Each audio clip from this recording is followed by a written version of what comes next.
Buenos días. Hoy vamos a tener una sesión informativa con dos expertos en cirugía robótica para urología. A mi derecha está sentado el profesor Daniel Samadi, que es jefe de cirugía robótica del Hospital Lenox Hill de Nueva York, y a la izquierda está el urólogo español Ignacio Moncada, que es jefe del Servicio de Urología y Cirugía Robótica del Hospital de la Zarzuela. Entonces, la idea es que yo les haré alguna pregunta al principio, pero espero que ellos mismos se vayan animando y me eviten trabajar. Pues, bueno, la primera pregunta es, llevamos ya más de 10 años hablando de cirugía robótica y no sé cuál es la expectativa del futuro, si es algo que va a ir poco a poco o esperáis una revolución o que se extienda. Creo que si miramos la tecnología de la robótica en los últimos 10 años, empezamos con algunos robots que eran la primera generación y esto era una gran ventaja en el uso de la técnica laparoscópica, el utilizar estas herramientas. Y en la última década estos robots se han ido afinando más. Estamos en la tercera generación de robots. Hay cámaras, se mejora la magnificación, las herramientas y las capacidades se han mejorado.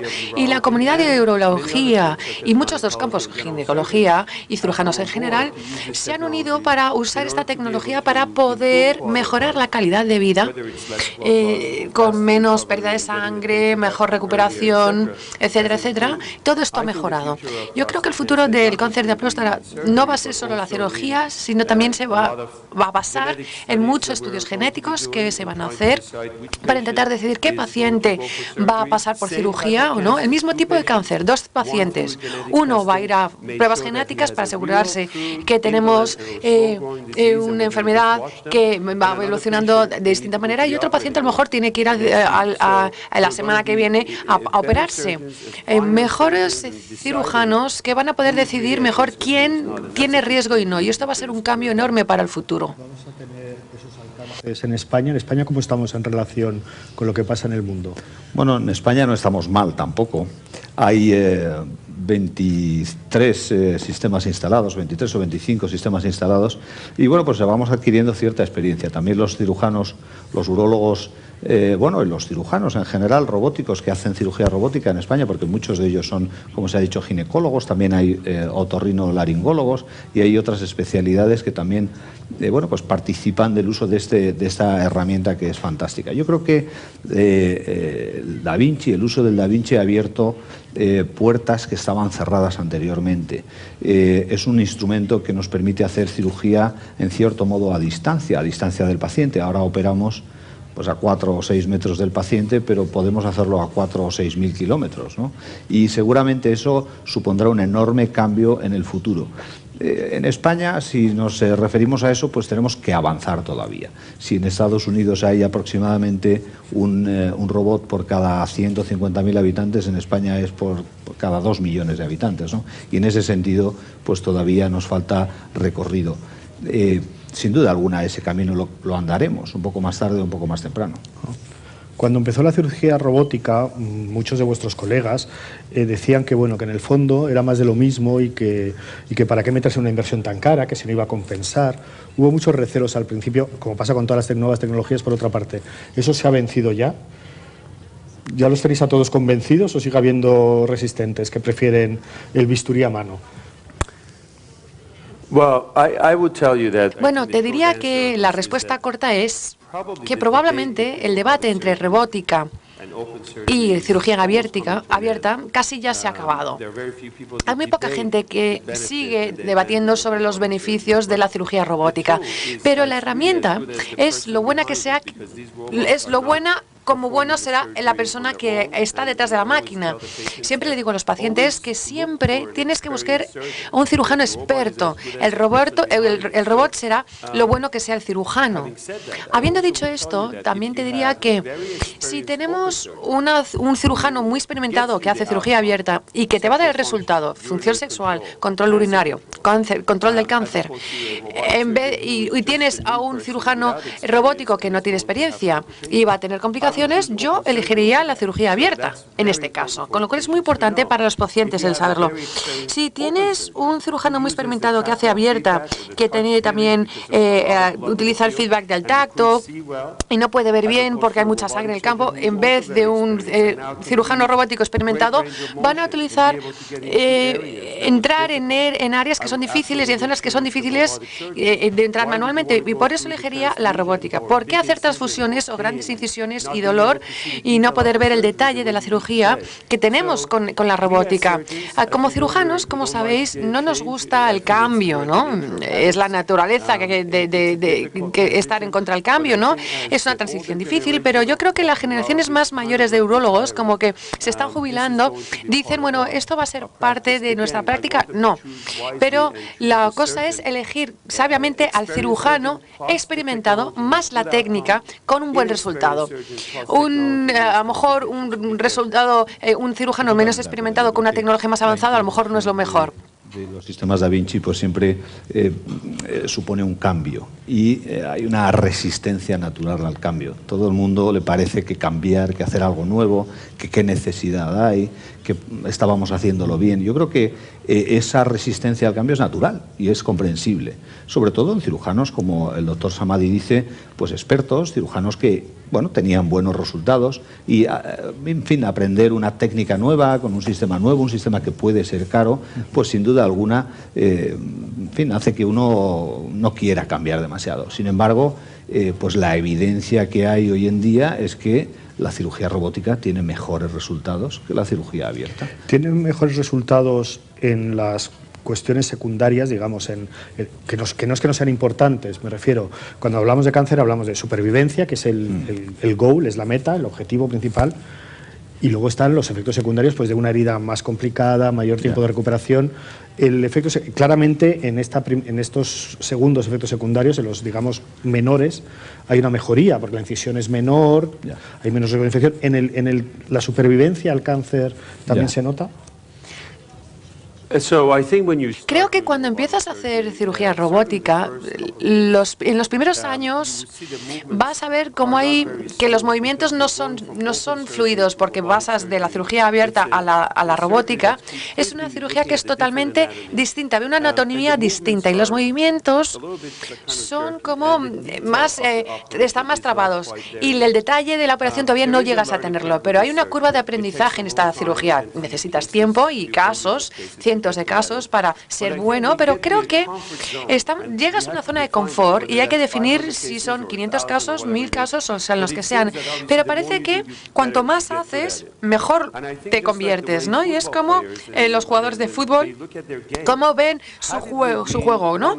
Cómo hemos jugado, cómo hemos ganado y por qué hemos perdido, qué es lo que ha pasado, qué hemos hecho con los jugadores. Hay que hacer exactamente lo mismo en las cirugías.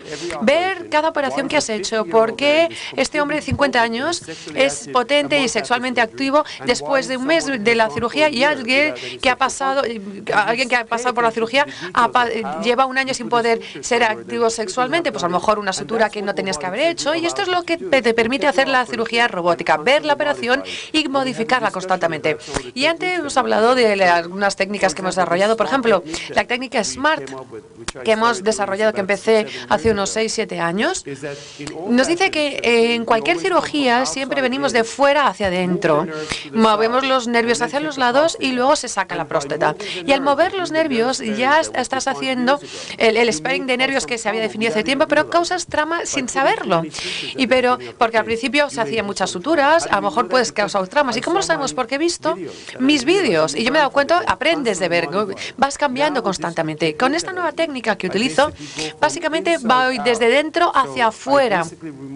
Quito la próstata, digamos, desde el alrededor, y eso me permite tener luego una función sexual y mejor continencia después. Lógicamente, conocer tu anatomía, que lo hemos conseguido con la cirugía abierta y toda la técnica que coges con la laparoscopia, es muy buena, y con la robótica es la mezcla de todo esto lo que hace que sea tan bueno. cáncer de próstata particularmente, pues claro, a la gente lo que le preocupa es la supervivencia, como decías tú. En fin, no me quiero morir, el control oncológico del cáncer. Pero el control oncológico del cáncer es algo que se puede hacer bien con la cirugía que había hasta ahora. Lo que es particularmente importante es las secuelas que puede haber, especialmente los problemas de erección y los problemas de continencia, o problemas de continencia y de erección, en ese orden, porque la incontinencia afecta más a la calidad de vida muchas veces que los problemas de erección. Y eso es un poco lo que ha supuesto la cirugía robótica, un avance en ese sentido. Quizás el control oncológico ya estaba bien con las técnicas que se utilizaban hasta ahora, el control de la continencia, el que no haya problemas de continencia, el que se pueda respetar los nervios con la técnica que el doctor Samadi ha desarrollado, la técnica SMART, se pueden preservar esas funciones que son fundamentales para un individuo que va a vivir lo mismo que viviría si no tuviera el cáncer de próstata y que, sin embargo, pues podría estar afectado de eso y en fin, tener una calidad de vida mucho peor, ¿no? Eso es quizás, bajo mi punto de vista, bueno, pues lo que ha supuesto el refinamiento de la técnica quirúrgica con la ayuda del robot Da Vinci. Y sí, exactamente. Es un punto muy importante del que estamos hablando. Porque hace años, cuando hacíamos la cirugía abierta, y yo escuchaba a alguno de los mentores que hemos tenido, la respuesta era, bueno, tienes suerte de que hemos quitado el cáncer y que sigues vivo, y este tipo estaba acompañado el resto de su vida. Y eso es inaceptable hoy en día. Y por eso creo que la cirugía robótica no es para todo el mundo. Tienes que tener el compromiso y el programa y el centro de excelencia para poder hacer lo que hay que hacer. Ahora vemos cómo los hombres viven mucho más que antes. Antes los 70 era ser mayor y ahora 80, 90 años se puede vivir. Y la cirugía que hacemos creo que va a ser probablemente mejor que utilizar la radiación, por ejemplo. Tiene que tener un efecto más a largo plazo y duradero. Por eso es tan importante prestar atención a la técnica y a la continencia y a la función sexual, que, por cierto, no solo afecta al hombre, sino también al dormitorio, a la mujer, a las novias. Por eso también es tan crítico hacer esto bien. Claro, que los hombres cada vez viven más y me imagino que con esta técnica, que es menos agresiva, también se les puede operar más mayores. Yo no sé cuál es su récord de paciente, de decir, pues he llegado a operar a un señor ¿de qué edad? Bueno, sí es cierto, porque teníamos la edad de 70 para cirugía abierta. Bueno, al 71, bueno, era algo muy interesante. 71 era mayor y 69 era una persona joven. Entonces, si tienes 10 años de longevidad, así que hacemos la cirugía. La cifra son las que son. Pero hay que ver todo el paciente en general. ¿Quién tienes delante? Quizás veo un tipo de 50 años que tiene diabetes, obesidad, alta presión. Entonces le voy a decir, bueno, no eres un buen candidato para la cirugía. Y quizás vea a un paciente de 72 años que juega al tenis y está en buena forma. Digo, si tienes este cáncer, pero podemos entrar y en 1 hora y media de cirugía sacarlo. Y utilizar la radiación solo después de la cirugía si es necesario. Con lo cual creo que los cuidados individualizados, personalizados, es la manera en la que vamos a hacer el futuro, ¿no? No se puede generalizar, pero sí, esta tecnología, cuando puedes tratar al paciente más eficaz, se puede utilizar incluso con pacientes más mayores. Estoy totalmente de acuerdo. Bueno, yo creo que un concepto es el de la edad biológica, ¿no? Sí. Claro, no existe el límite, 70 años. ¿Cuánto viven los hombres en España? Pues 80 años aproximadamente, ¿no? Entonces, decir, bueno, pues si tiene una esperanza de vida mayor de 10 años, pues podría ser candidato a cirugía. Pero el tema no es solo la supervivencia, es decir, yo puedo tener 75 años, es decir, bueno, estoy cerca de de los 80 años, que sería mi esperanza media de vida, y sin embargo estoy teniendo problemas, tengo hematuria, es decir, orino sangre, tengo dificultad para orinar, tengo un cáncer de próstata. Probablemente la cirugía no le alargará la vida, porque ya está, bueno, pues cerca de morirse por otras razones y no por ese cáncer. Sin embargo, vamos a mejorar su calidad de vida. Yo creo que ese es, digamos, un concepto importante, ¿no? La calidad de vida de los hombres. No se trata de vivir 80 años, se trata de vivir 80 años con buena calidad de vida, con un nivel, bueno, pues en fin, no estar enfermo o en el hospital o yendo cada 2 días a urgencias porque tengo hematuria o porque no puedo orinar y me tienen que poner la sonda. Eso también es muy importante. importante. Por lo tanto, el límite de edad no existe, excepto el límite, bueno, pues de la edad biológica. Evidentemente, en el beneficio que vamos a tener al paciente, lo que se va a beneficiar es lo que nos debe preocupar, ¿no? No tanto la edad. Pero, en fin, yo supongo que él ha operado individuos de más de 75 años, seguro, ¿no? ¿De cuántos los Nosotros algunos también. Habéis mencionado los dos varias veces el asunto. En un grupo selecto de hombres que están muy sanos, sí que los puedes coger y tratarles, ¿no? Y quiero mencionar algo sobre la comida española. Llevo aquí 48 horas y creo que una de las razones por que los hombres viven más es porque tenéis el mejor café del mundo, al menos el vino tinto también, con todos los antioxidantes van a hacer que vivan más, y mi colega tiene mucha suerte de tener este café de mejor calidad que yo. Pero además, nosotros hemos defendido el café para hombres y mujeres porque ayuda con muchas otras cosas. Con lo cual, tenéis un problema porque vais a tener muchos hombres que vivan mucho más. Habéis mencionado los dos una cosa que a los pacientes con cáncer de próstata y con cáncer en general les preocupa mucho, ¿no? Que es la radiación. El intentar reducir lo que es el pasar por radiación. ¿Se consigue con esta técnica y por qué? Quiero decir... Creo que como cirujano, cuando haces un comentario de radiación, dicen, bueno, es un cirujano, solo quiere hacer cirugía, pero creo que la radiación tiene un papel muy importante. La radiación era muy valiosa cuando teníamos la cirugía abierta, que era muy complicada. La radiación era un plan muy bueno y popular. Hoy, cuando ya podemos cuidar el proceso, es decir, ¿por qué la cirugía es más eficaz que la radiación? Pues porque con la cirugía vas a hacer un estadiaje muy preciso, sacas toda la próstata, sabes exactamente qué tipo de cáncer tienes, cuáles los scores, el PSA, su seguimiento después de la cirugía es muy eficaz, tiene que ser 0. La radiación no te lo da, con lo cual con un simple test de sangre sé que se ha herido el PSA y a lo mejor puedo reducir la radiación por riesgo de recidiva. Entonces es cuando es efectiva la radiación. ¿Por qué no soy un fan de radiar como hacíamos antes? Porque la radiación tiene sus propios efectos secundarios y cuando radias puede afectar al recto. Con toda la tecnología que ha avanzado con ahí los IRGTs, la radiación puede pasar al recto o a la vejiga y del 2 al 5% podemos ver cáncer rectal, cáncer de vejiga. Con lo cual el efecto de la radiación puede entrar después. Luego habrá pacientes que van a tener van a sangrar por el recto y tal, pero con este tipo de cirugía podemos mejorar la calidad de vida y evitar todas estas cosas. Para mí es una manera lógica de ver las cosas. Con la radiación también tenemos que dar inyecciones de hormonas que reducen tu testosterona, te puede afectar al corazón, la menopausia viril. Entonces hay que tener cuidado con quién elegimos para dar radiación.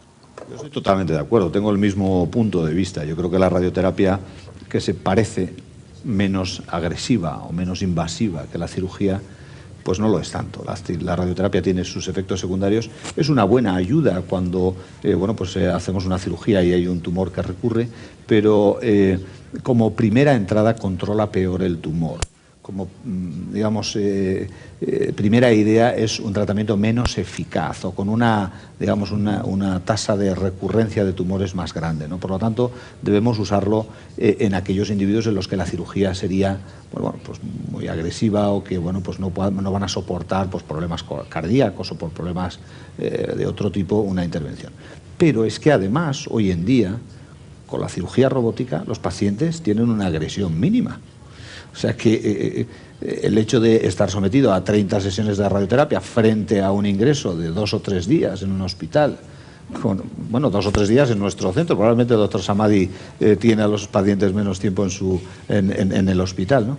Es decir, que no es un gran problema, como dicen los americanos, not a big deal, ¿no? La cirugía tampoco, robótica, no es una agresión que sea mayor que la radioterapia, todo lo contrario. Hoy en día yo creo que siendo más efectiva, controlando mejor otros problemas, pudiendo tener la radioterapia como una segunda arma cuando hay una recurrencia del tumor, la verdad es que pues ahora mismo se inclina casi siempre la medicina por la cirugía robótica en lugar de la radioterapia. ¿Se puede combinar? Tiene mucho sentido porque se han publicado datos de oncólogos radiólogos, por ejemplo, mi amigo Michael Zalewski del Memorial, compara la radiación con la cirugía y el riesgo de metástasis con la radiación es de un 50% más que la cirugía a largo plazo, con lo cual hay datos que soportan esta idea. Esto lo ha publicado por Radiation of Oncology. Y muchas veces esto puede funcionar después de la cirugía, pero nos estamos alejando de las técnicas más antiguas en las que decían, bueno, la cirugía abierta es más difícil, vamos a la radiología. No podemos hablar de cáncer de próstata sin hablar de dos temas que están siempre en el debate. Uno es el cribado y el riesgo de falsos positivos, de tratar de más a las personas. ¿Qué pensáis de esto?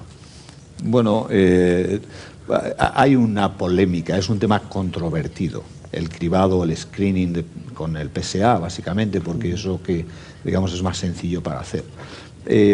Hay, bueno, pues controversia porque en algunos casos se piensa que si se hace un PSA y se descubre un cáncer que puede ser poco agresivo, en realidad no le estamos haciendo ningún favor a ese individuo, sino que estamos bueno, pues sometiéndole a un sobretratamiento si es que descubrimos un cáncer. Yo creo que es una polémica realmente un poco falsa, porque siempre es mejor descubrir un cáncer antes que tarde, siempre es mejor.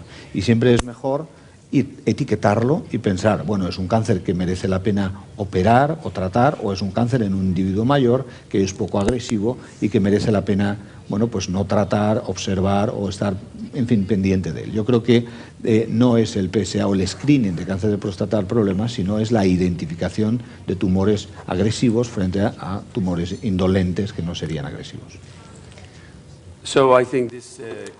Creo que esta pregunta que acabas de hacer toca muchas llagas, ¿no?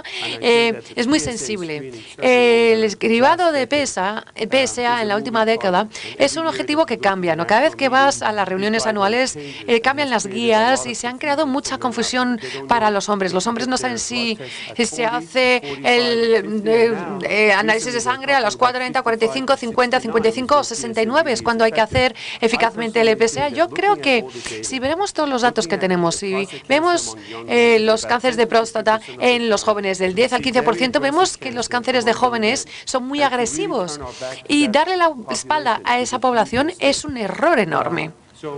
Así que yo siempre pido un PSA base a los 40. Y hay muchos datos que vienen de Andrew Vickers, por ejemplo, que nos dicen que si el PSA es de menos de 1,5, cuando tienes 40, el riesgo de tener un cáncer de próstata será menor. También hay que individualizar los casos, ver a todo el paciente. ¿Cuál es la estratificación del riesgo? Factores de riesgo, historial familiar, las pruebas de la próstata. Estas guías son para la población en general, pero tú como persona, como individuo, tenemos que verte a ti, ver cuál es tu próstata.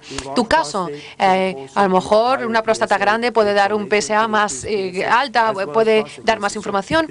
No es una prueba específica o un antígeno específico para el cáncer de próstata, sino para la próstata.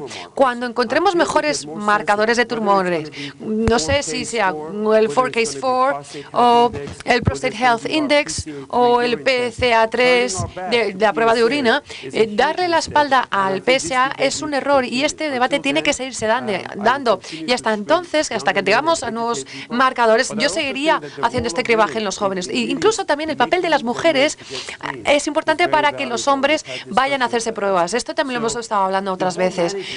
La gestión del PSA es un arte, además, y no creo que una cifra sea la razón en la que te diga que tengo que actuar o no. La idea de que algunas organizaciones presentan de que un PSA elevado es biopsia y biopsia es cirugía, no, es un enfoque muy naif.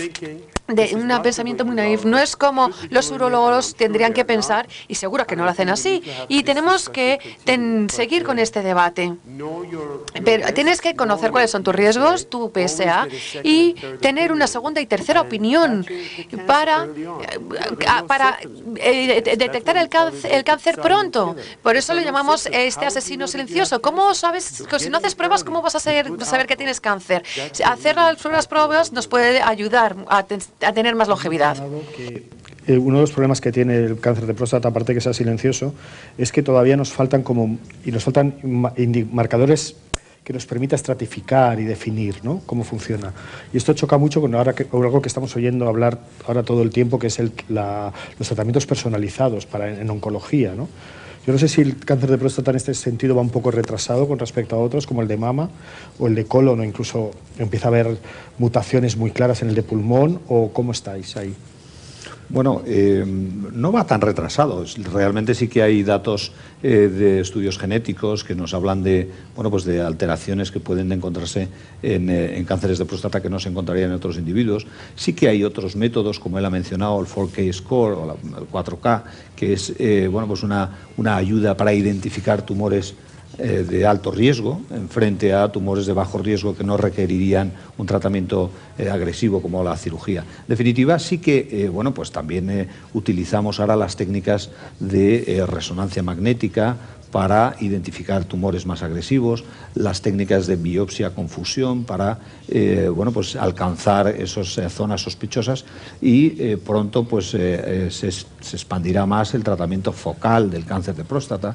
En definitiva, sí que se hacen avances, ¿no? Yo creo que no es cierto que en el cáncer de próstata vayamos detrás del cáncer de mama, y de hecho, pues son todas esas cosas las que harán avanzar pues el conocimiento y pues nuestra mejor manera de tratar a los pacientes. Pero o sea, sí se saben cosas.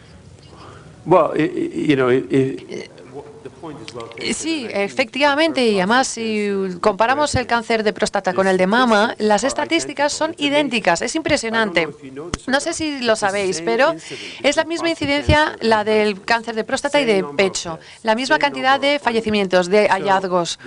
La razón por la que el cáncer de mama tiene mucha más atención es porque las mujeres son las ganadoras, son proactivas. Las mujeres quieren hacerse ese cribado, lo piden, si dicen no te hagas la mamografía, van a salir y dicen no, van a quejarse y van a actuar. El 70% de las decisiones de salud las toman las mujeres y por eso están metidas en esta dinámica. Y te diré que si no fuera por mi mujer, seguramente yo no iría al médico, ¿no?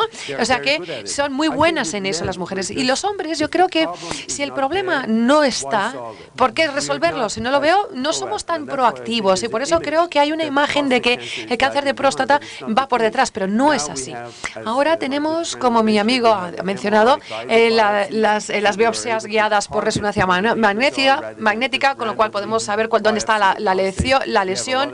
Tenemos muchas pruebas genéticas, no solo antes de la biopsia, incluso después de la cirugía, para decidir qué persona va a llevar radiación o no va a ir a radiación. Con lo cual nos vamos haciendo más específicos y más objetivados, si quieres, y lo vamos mejorando. Y tenemos todo esto es un ingrediente más. El mensaje para los hombres que tienen diagnóstico de cáncer de próstata es que no es una sentencia de muerte. No tienes que tener miedo a la incontinencia, a la disfunción sexual. Hay riesgos, hagas lo que hagas. Incluso, no sé, la gente habla de otros enfoques que se puedan tomar. Hay pacientes que a lo mejor son mayores que dicen se les quita la próstata y se puede hacer un buen seguimiento y un buen resultado y se puede dar una buena calidad de vida. Esta medicina personalizada de tratamientos, inmunoterapia que se está hablando ahora, haga que retroceda la importancia de la cirugía, o va a seguir siendo una primera línea en este tipo de cáncer? You mean as far as surgery? Cirugía. Yo creo que llegará el día en el que no tengamos que hacer operaciones y que quizás tengamos que objetivar, ver cuál es esa zona y reducir la cantidad de cirugías. Nunca va a desaparecer, porque lo hemos visto con el cáncer de hígado, con el cáncer de páncreas. Y si ves cada cáncer, la cirugía siempre es la primera línea de tratamiento. Con lo cual la cirugía para los procesos, para el cáncer de próstata agresivo, del que hemos hablado, es es primera línea. Sí, hay algunos tipos que son más agresivos que otros de cáncer. Y para los agresivos, yo creo que la combinación de cirugía y radiación y quimio es muy eficaz. Para muchos otros cánceres de próstata vamos a decidir a lo mejor hacer terapia local. Eso es lo que se hace. No es efectivamente, no se ha probado efectivamente, pero será el caso. Si hacemos menor cirugía, podremos nosotros jugar más al golf y también tener mejor calidad de vida y hacer más ejercicio. Sí, claro. ¿Qué piensa de la cirugía focal en lugar de la terapia focal con crioterapia o con otras fuentes de energía, hacer la cirugía solamente localizada para extirpar un tumor pequeño en la próstata? ¿Usted cree que eso puede tener un papel en el futuro? Bueno, es una pregunta muy importante de la que estamos tratando. La cirugía focal. Hace esta pregunta porque hace años quitábamos todo el riñón en el cáncer de riñón y ahora quitamos parte del riñón y, lógicamente, es un estándar para muchos tipos de cánceres. La nefrectomía parcial. La terapia focal que afecta a la próstata con láser o con calor, por ejemplo, no está preparada para llegar al prime time, digamos, porque tenemos biopsias randomizadas. El cáncer de próstata es una enfermedad multifocal y no se ve exactamente dónde está el cáncer. Con las resonancias magnéticas vamos a detectar mejor. Quizás en el futuro lo podamos hacer, pero la pregunta que nos hace es si podemos quitar parte de la próstata y tratarlo. Es un concepto muy interesante en el que hemos pensado. Sí, es difícil por cómo la cápsula de la próstata es, porque el revestimiento es como un revestimiento que la cubre entera. Entonces, como no sabes cuál es la extensión del cáncer, a veces va a ser difícil. Quizás te dejes parte del cáncer dentro, pero es un concepto que vayamos a estudiar, pero por todas estas cosas estamos mejorando nuestras técnicas totalmente, pero todavía no hemos llegado. Las técnicas de imagen pueden ayudarnos a navegar en la próstata e identificar, como hacen ahora los neurocirujanos, sí, usar los navegadores. La semana pasada salieron unos estudios sobre imágenes de próstata en 3D, con lo cual la podías ver también por detrás. O sea, se podía ver desde todas partes. Tremendous. And by the way, tremendo, sí. Además, estas imágenes de las que hablas, hay una razón por las que podemos formar a nuestros residentes y médicos en el futuro. No creo que tengamos que formar a los residentes en los quirófanos. Cogeremos estas imágenes, se las daremos a los simuladores, como formamos a los pilotos, y podrán hacer toda la operación antes de entrar en la sala de operaciones. Porque así se evitan, tienen más horas de formación y tal. Hay muchísimas cosas muy buenas que se acercan. Con los videojuegos nunca podremos operar.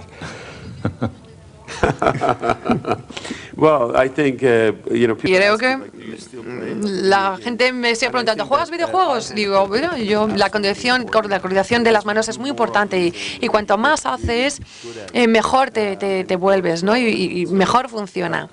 Pero eso viene con la práctica. De eso, ¿no? Yo creo que los cirujanos es más importante que sean hábiles con la inteligencia, digamos, con la capacidad intelectual, con la manera de ver cómo hacer las cosas más que realmente una habilidad manual expresamente, ¿no? Yo creo que la habilidad manual es buena y la coordinación es importante, la coordinación ojo-mano es importante, pero el cerebro es fundamental. Si no hay cerebro no hay buena cirugía. Muy bien.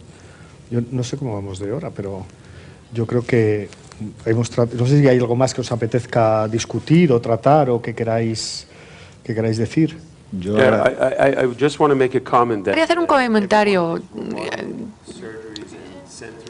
Todos los centros de cirugía robótica tienen su propia cultura y si ves en los quirófanos, que el paciente sea tuyo, tiene que haber un aspecto humano, ¿no? Estar ahí para tu paciente y operar todo, o sea, estar ahí con él, tener toda la mejor tecnología, tener un equipo y un centro de excelencia es la clave para ganar. para que el paciente gane. Y algunas cosas de las que vamos viendo es que es muy interesante. Si, por ejemplo, si quitamos un cáncer en una persona mayor, pues evitamos otros problemas después. Es decir, hay muchas cosas que van a venir. Cada cirujano, cada urólogo tendría que hacer cirugía robótica. Pues no, hay que estar comprometido. Tienes que tener muchas cosas que están alrededor del robot. Y para los pacientes, tienes que entrevistarte con distintos médicos para saber qué es lo que te está ocurriendo y que confíes en quien más confianza te dé. Seguro se hacen colaboraciones con los médicos en España. Yo doy la bienvenida y estaré encantado de colaborar con cualquier cirujano. Tenemos en el hospital tenemos una planta específica para esto y tenemos un equipo fantástico y sé que podríamos hacer cosas fantásticas juntos y nos podríamos pasar muy bien y podemos viajar, vosotros venir, yo venir a veros y puede ser una colaboración fantástica. Cada equipo tiene una cultura en España, aunque la mayoría de los equipos, me comentabas, que están en hospitales privados, pero también los hay en públicos. ¿No puede haber un riesgo de que, ya que nos hemos gastado tantísimo dinero, usemos el robot sí o sí, aunque a lo mejor el médico fuera partidario de utilizar otra cosa? No, de hecho... porque es un gasto enorme que hay que justificar. Bueno, pero es un gasto muy rentable la mayor parte de las veces y en todo caso depende. De mi hospital, el equipo de cirugía, pues después de haber hecho algunos casos, no les parece que se deba hacer o no les va bien. Sin embargo, los ginecólogos o los otorrinolaringólogos sí que hacen, los urólogos los que más hacemos. Pero bueno, quiero decir, no es una necesidad el sacarle una rentabilidad fuera de lo que sean pues el manejo ético de los pacientes. Yo creo que no, en absoluto. Es una opción y es una herramienta a disposición de aquellos que crean que pueden beneficiar a sus pacientes, sin duda alguna. No es una cuestión de rentabilidad. Pero sin duda alguna la medicina también pues requiere una eficiencia es decir, el costo-beneficio de los procedimientos que hacemos es un concepto importante en medicina y lo debemos tener presente. Pero no es lo que, digamos, dirige más un poco nuestra actuación con nuestros pacientes, sino más cuestiones de tipo ético y de tipo, en fin, de beneficio para el paciente, sin duda alguna. Un comentario sobre este coste-beneficio. No lo miramos de la manera adecuada. Estamos pensando en una inversión al principio, pero también hay que ver los costes que conllevan cuando alguien tiene metástasis del cáncer, el coste de las vacunas que se ponen, que son cientos de miles de dólares que se gastan aquí y ni siquiera ayudas al paciente en el hecho de que quizás le das 3 o 4 meses, pero ¿qué tipo de 3 o 4 meses le vas a dar la calidad de vida que va a tener? Con lo cual, creo que curar al paciente, verlo, detectarlo pronto y dar largo plazo de beneficios, esto sí que beneficia precio-beneficio, ¿no? Y también diría que en general hoy estamos en el negocio de cuidado de enfermedades, no tanto el cuidado de la salud. Si queremos estar en el cuidado de la salud, tenemos que